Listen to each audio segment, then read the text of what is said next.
Well, it's said that when the elephants are fighting, the grass suffers. This time around, we might see two elephants at Manchester United fighting, clashing, and who are those? Ten Hag and the Glazers are expected to clash very, very soon, and that fight might result into good business for Man United or not. Welcome to United Matters channel. How are you guys and where are you watching us from? Who has gone ahead to report that story? It's Laurie Whitwell, the United correspondent for The Athletic, meaning that he's getting his news from a certain United source, meaning that there is a lot of grinding in between the board and Erik ten Hag on what he wants to see that this team is elevated to the next level. Now, we are talking Dean Henderson.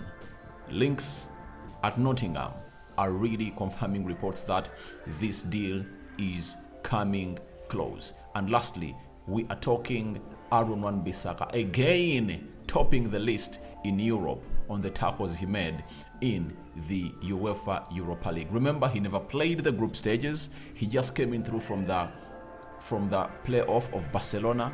Then we played the round of 32, right? Round of 16, then the round of 8. He played like just 6 games, but his stats are far away from those players that really went ahead to play even more games than him. Now, let's start it off with this story coming in from Laurie Whitwell, United correspondent for The Athletic. Manchester United have a reputation of being very slow to get into summer negotiations, but talk at the moment suggests the club could be quicker than usual to land their first signing. That is Laurie Whitwell. Now, after that, we can confirm what he says. We know that United are very slow to get into summer negotiations. That's it. Landing our first signing always takes long, you know. Jadon Sancho, the quickest signing we ever made, no sooner had the summer really opened up, was because we had been negotiating that deal for the previous summer, you know. Deals like Rafael Varane came in quick because Rafael Varane was the one who wanted to go and was daring to come to Man United, and the club was willing to sell. But when it comes to us negotiating deals that really matter, it really takes us time. Look at the deal of Min-jae. Look at the deal of Harry Kane or Dusan Vlahovic, Goncalo Ramos. You know, those are deals that matter, you know. For Mason Mount, I'm not all that sold onto that move, but if Ten Hag wants the player, I'll go ahead and really back him. But when you look at deals of like Moise Caicedo, a deal is there to be done.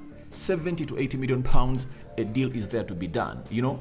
But we are not attacking those deals hard. That's my problem, and that is something that we need to sort out, you know. But he says the moment suggests the club could be quicker than usual to land their first signing, and let's wait and see how this is going to come in through. But as we are planning to get quicker to sign our first signing, Laurie Whitwell has told us that sources predict Ten Hag's ambition could clash with Glazers' caution and lead to friction if the team's reshuffle is delayed. Ten Hag wants an immediate reshuffle at Man United. He wants those players that should be brought in. He wants those players that he wants to come in early, and those to depart early. Why is it crucial for those to depart leaving early? Because he doesn't want to hold grudges and differences in the dressing room, because he knows if at all you keep a player who is unhappy at the club, then you will really find lots of difference in the dressing room. And how does a player get unhappy? It's simple. Let me give you an example. Like Harry Maguire. You fail to sell him early enough and you bring in Min-jae. You go to the preseason, you'll know that in your central defensive partnerships, you'll have in Min-jae, Lisandro Martinez, Lindelof and Varane, you know? Meaning that even if you have to make changes, Harry Maguire won't get enough playing time even in the preseason. For a man who has not been getting enough playing time during the season, and in the preseason is not getting enough playing time, if you don't move him on quickly, it might really cause divisions into the dressing room. That's why Ten Hag really wants to get these players out early enough. When you look at the games that you're going to play, they are like 8 preseason fixtures. 8 pre-season fixtures. That's what Erik Ten Hag is planning for these players of Man United. So, if this player doesn't feature in all this, trust me, he will come out and obviously not get us to where we want to be. So Ten Hag is going to clash with the Glazers. Trust me, they are going to clash internally. Do you know what? The Glazers do things on their pace. As you've seen them on the takeover process, taking long, taking till kingdom come to make a decision on who the preferred owner is going to be. Yet, Sheikh Jassim Al Thani has gone ahead to make his privilege. Sir Jim Ratcliffe has put on what he believes the club is worth, and they are just there taking their time, right? So that's what they do on transfers. They've went ahead to duplicate what they did in transfers and brought it into the takeover process. That's what the Glazers are really doing, but they are going to clash. Why? Ten Hag knows how exactly an elite team is supposed to be run. That is Erik Ten Hag for you, and he is 100% sold on an idea of getting in players early enough. He wants to go with close to 3 players to America in the preseason. Last season, in the preseason, he went with only 1 player. That is Tyrell Malacia. He had to deal with players he never believed in. He needs to go to the preseason with 3 players. And that is where him and the Glazers are going to clash, because the plan of Man United differs from the plan of Erik Ten Hag. Ten Hag doesn't believe in doing business late. He believes in doing business early. Look at Liverpool today. They've gone ahead to unveil McAllister. In the next 1 week, you must see them going in for Manu Kone. And in the other week, they might get in Thuram. In a space of just 21 days, Liverpool is going to land like 3 players. That's what we should be doing. That's what we should be doing at Man United. We should be getting in these players early enough to see to it that things go out as Erik Ten Hag is going to have to plan them. But Ten Hag's speed differs from the speed of the Glazers, and Ten Hag's demands are really huge that the Glazers are not even able to go ahead and really do that. So in that process, you'll find that there's going to be a clash for Erik Ten Hag, because he'll bang the table telling them that, please, you promised me that money is going to be here every season, and why don't you get me my signings? That's it.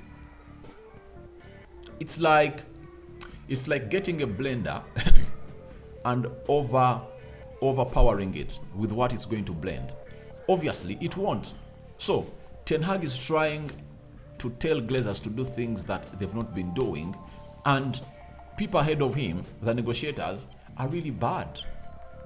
John Mata, we are waiting for Matt Hargreaves, the new negotiator, to see what he can do. But clashing with the Glazers, to me, I think is highly anticipated, because Erik Ten Hag is a man who is a perfectionist, and he wants people who keep their words. Now, Athletic has gone ahead and said Erik Ten Hag is central to the energy around United's recruitment plans. He's described as being more bullish about targets and his status at the club after Champions League qualification and the club's first trophy in 6 years. And I understand why he's really bullish, and the clash is going to be anticipated. You know why? Ten Hag has spoken to players, world-class players, and they are willing to come to Man United. He has taken us to the Champions League. Everything that acted as a hindrance last season from us acquiring players that we want has been solved by Erik Ten Hag. The ground has been leveled. Now, no one is going to give us a reason that you're not in the Champions League, you're not playing good football, you are not anticipative enough, your project is not promising and appealing to us. So Ten Hag has literally gone ahead to do everything in just 10, 11 months. And he comes telling the Glazers, we have to bull other teams because we are Manchester United, get me the signings, and next season we are going to really go in and compete for the biggest trophies in the land. And I'm going to be, okay, I stand to be corrected. If Ten Hag gets in Min-jae, Rabio Olkesido, a world-class striker. Mason Mount, Olkesido. I think we're going to go for the trophies. And on either the Premier League or the Champions League, there is one we are lifting. That team of United just lacks like 4 players of quality, pure quality.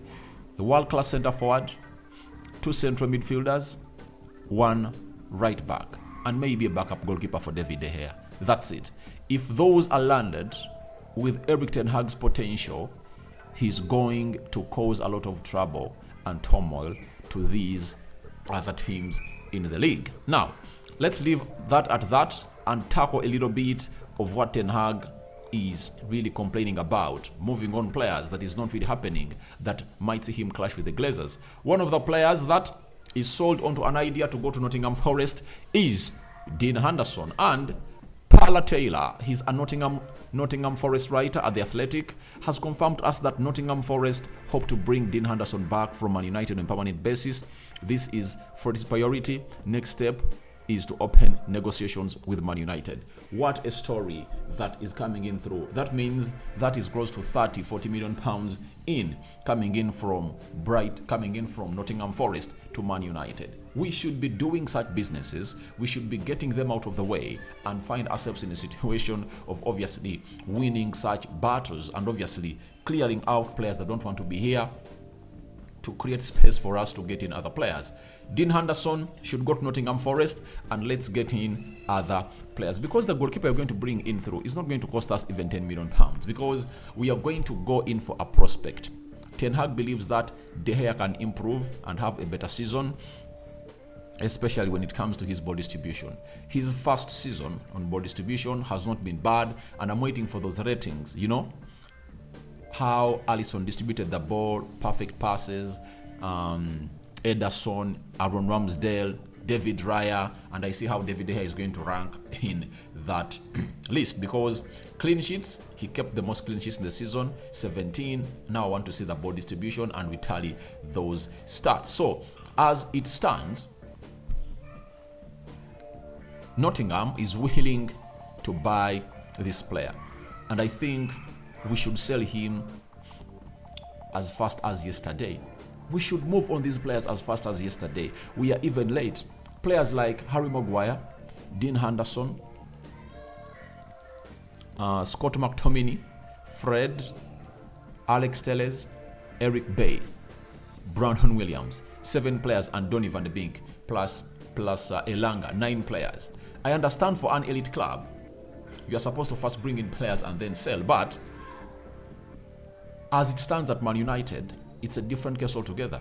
We are supposed to sell to buy.